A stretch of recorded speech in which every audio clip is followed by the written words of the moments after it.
Good morning mga ka-idol. Magluluto ako ka-idol ng adobong kasim ng baboy.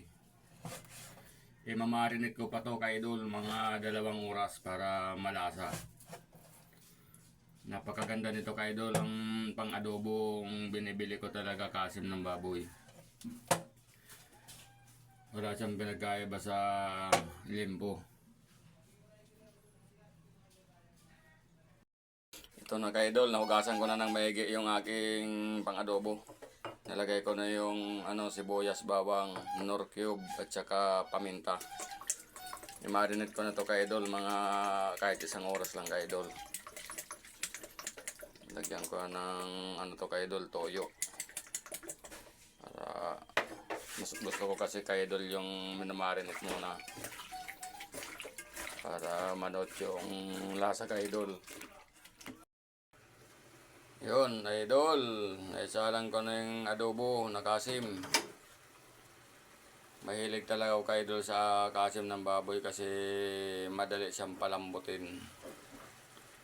Ang pagkakaiba ko sa kanya doon sa ibang parts ng baboy, malambot siya. Walang pinagkaiba sa limpo. Yan ang gusto ko sa baboy ka-idol. Malapit na yung ka-idol maluto. Lagay ko na yung pampasim, ang ginagamit kong pampasim ka-idol.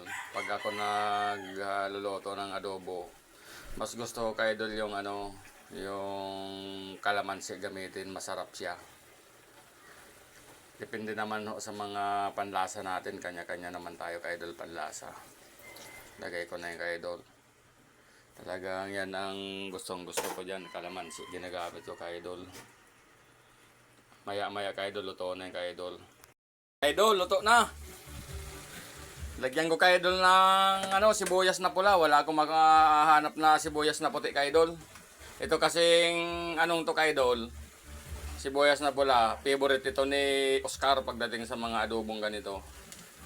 Yan. Lalo na yung mga kasama kong Oscar din. Nako. Makikita nila ito. Sabi nun, ganun din pala si Oscar magluto. Lalagyan din ang ganitong sibuyas. Nasalubong ko si Oscar kanina, naglalakad, tinawag ako. Nakita niya ako, tinawag niya ako. Sumigaw. Kala ko kung sino eh. Si katokayo ko palang Oscar ang tumawag. May pupuntahan daw siya, ang sipag ng tao na yun. Takpan ko muna ka-idol para manood yung singaw niya sa loob ng karne.